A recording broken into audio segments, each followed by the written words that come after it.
Okay guys, I've had a lot of requests for the new boat tour, so here we go today. We're going to try to show you what I've got. I still got a few things I still need to do, so bear with me on that. Got to get some pieces and parts, but it's a slow process for me rigging this boat, but I'll get there soon. But anyway, let's check it out.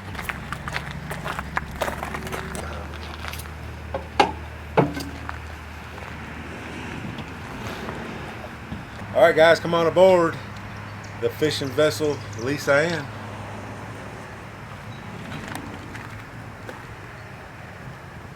Alright guys, this is a Northwest boat. That's the name brand of it. It's built out in Washington.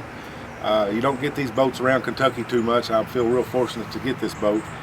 But it's I think it's a 21 footer. It's got about another 2.5 foot out the back for the offshore package, and that's what the motor's attached to, which gives you all the room here in the boat.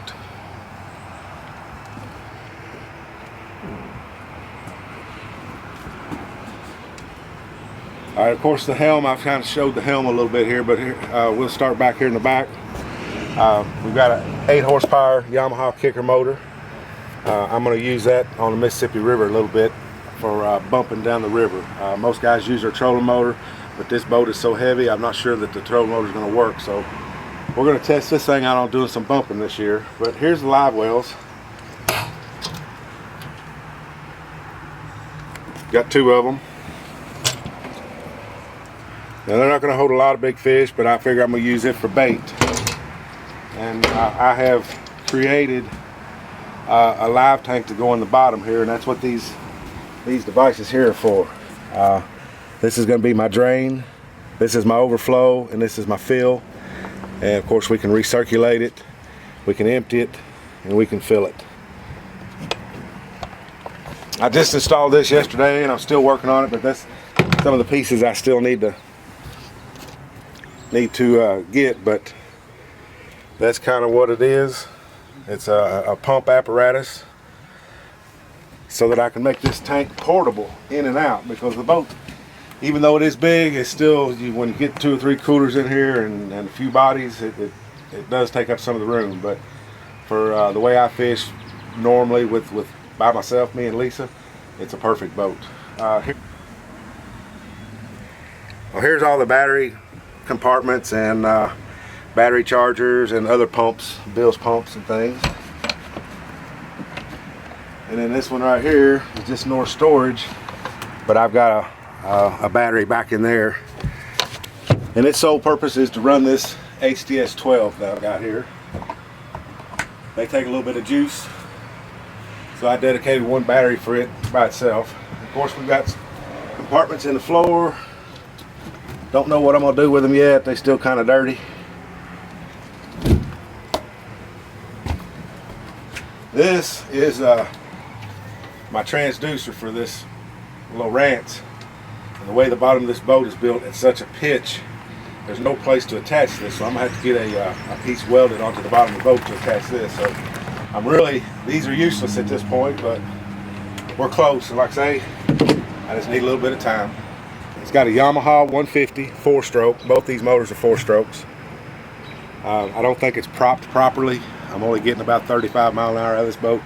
But I think if I figure out the prop pitch that it needs to be, I can get hopefully 40, 45 out of the boat. But it is a very, very big, heavy boat. It's also got this easy access load and unload that you put up when you're running. And believe me, you got to put it up when you're running, because if you leave it down, stuff won't work. Throw a big rooster tail and the boat won't get up on the plane. So a few things I've learned about the boat that I got to do, but that's another cool feature to the boat. Now as we walk up front into the canopy, this is my favorite part of the whole boat. I guess when you get so old, you start to want comfort, and this gives you a little comfort. It's a little warm in here in the summertime, but the good outweighs the bad. So now we got bench seats, and that's where I store all my tackle, or where I'm going to store all my tackle. And another good plus for this, for the night fishing action, is these come off, and inside this compartment here, which Lisa keeps the life jackets and everything, there's 2 brackets that go across here, and then these seats will lay down form a bed. Now, I'm not much for sleeping on a boat, but if it's there, if we need it. Now these side panels actually zip out in the summertime if we want to take them out. I'm not sure that I'm going to do that or not, because like I say, you can run in this thing and talk, and it's not real loud. Here's the door up front here. That helps let a little air in here. Now up in this compartment is my 3 trolling motor batteries. It's a 36 volt Minn Kota Ultera. And there's not much room up here on the front deck. It's enough to throw a cast net, but I can't put any rod holders up here and try to land a fish, because I'd have to get him through this door, and that would probably not be too fun. Another great feature to this boat is the air ride seats. You can be going down the river and hit a 4-foot weight. This thing's just going to bounce you. You're not going to get jarred, hammered, and at the end of the day, your back's not going to be hurting. So that's another important feature that I wanted for the comfort side of it. As far as all the depth finders you see on a boat, each one of them has their own purpose. This one here is just for me running up and down the river or lake, and it shows my depth. We got a visitor, Miss Molly May. That's the first time she's been on a boat. But this depth finder here is one that I'm going to pay attention to when I'm running long distances, so I can see the water level. I don't want to run up on anything shallow. This one here is for the depth finder for the trolling motor up front, and this one here is just kind of to let me identify spots as I pull up on it. If I see something good, then I'm going to turn this on and turn my mapping on, and I'm going to try to find that ledge on that mapping or somewhere where I've marked. And of course, this HDS 12 back here is going to be my main one when I'm either drifting or bumping or whatever. It's going to show me all my details back here where the fishing action is. One of the features I put on my depth finders when I did this, because I knew I didn't want to have to be taking them on and off. Now that one right there, I do have the security equipment for it, but I'll probably just still take it off and on just because it's exposed to the weather. But these depth finders right here, unless they rip it off the boat, they just can't take it off the boat easy. You know, a lot of you guys pull up on these hotels and take your depth finders and everything off. And sometimes that can be a pain in the butt, especially like if you just come off the water to go to Golden Corral and get you a bite to eat or something. You don't want to have to take all this equipment back off of here. But what I've got is some security brackets. See, we can't, you know, it's stuck on there. We cannot pull it off, both sides. So if they can't turn it to get this off, they can't get it out. So, but you know, here's what, if I need to get it off, I just pull it off, take this screw out, and she's ready to go. But other than that, like I say, that's a feature that I wanted on here. But yeah, it's a pretty cool little locking mechanism for your security on your depth finders, your lowrance. I mean, some of these things cost $3,000 and $4,000, guys, and you know, it's an easy target. But if a guy jumps in this boat at Golden Corral or somewhere and trying to get it quick, he's not going to get this quick. And as simple as it came off, it goes back on. See, she's locked. This apparatus here is remote control for my boat, my kicker motor back there. It won't start it or anything, but you can run, idle. You can just kind of control the speed and everything from up here sitting at the helm. Another great feature I like with this boat is the windshield wipers. I don't know why anybody would want a boat without windshield wipers. Catfishermen fish in all kind of weather, especially rain. And there's nothing worse going down the river when you have to stick your head above the windshield to get hit in the face with raindrops because you can't see through your windshield. And another good feature at the helm is the radio. Shop and save anytime from anywhere. So yeah, it's a boat for comfort. It don't have a lot of speed to it, but you're going to stay dry and you're going to stay afloat. I wouldn't even consider this thing a boat. The way it's built with the 6-inch C-channel aluminum, I mean, this thing is a vessel. And that's why we named it Fishing Vessel Lisa Ann. So I'm excited for this boat. We haven't had a chance to get in it much because of work and how busy we are with the monster rod holder business. But you'll see it some more videos soon. And rest assured, I don't like to get out there and put videos out just to be putting videos out. When I put a video out, guys, I think you're really going to like it and really enjoy it. For my rod holders this year, I'm using these corner tees from Monster Rod Holders. I've attached it to the rail, and you know, I put this on there instead of having the big one go across the back because of these live wells. This live well ain't gonna hold a bunch of big fish, but it may hold 3 20-pounders in there. So it's big enough, like I say, and I've got this other live well that I'm gonna have portable in here that I can take in and out as I need it for tournaments, but I won't leave it in here all the time. All right, here's the live well that I'll be trying to install. Like I say, I'm missing a couple pieces. I can't finish this little project up, but this is the live well that I'll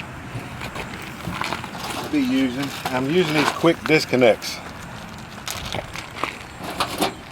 See, I can connect it, and that's the piece I'm missing to go to the other side, but I have to reorder that. But these quick disconnects will go in,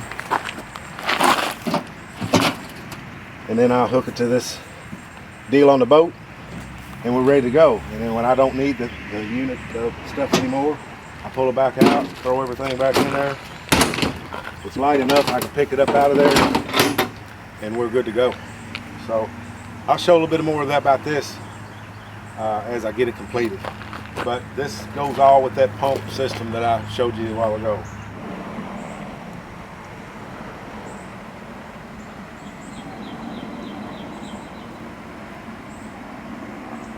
I've got all my battery chargers hooked up on one. All I've got to do is plug this in, and it operates this battery charger up front.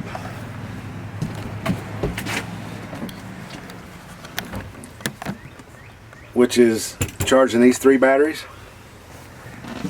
And it operates this charger here, which operates the rest of the batteries. Again, it's a Northwest boat from out in Washington State, out on the West Coast. Heavy duty boats. I've been wanting one of these boats for years.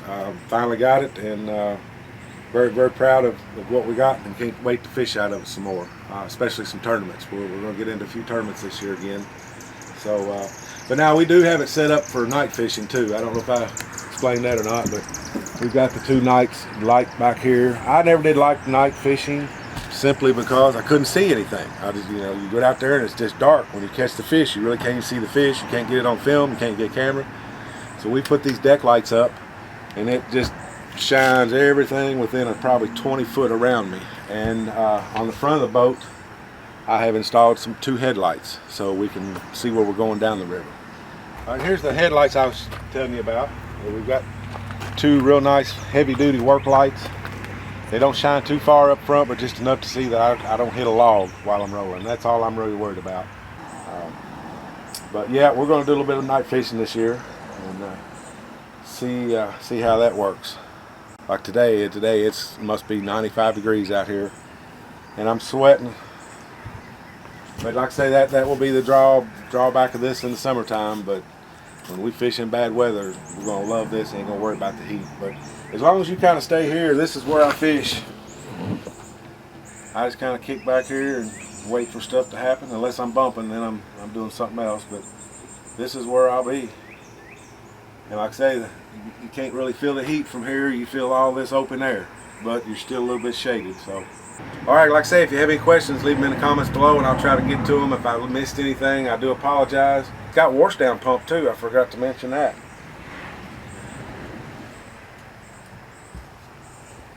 So yeah, I may have missed some things, guys, but as always, thanks for stopping by, watching our videos, and commenting our videos. We appreciate each and every one of you. So until I see you in the next video, take care and good fishing.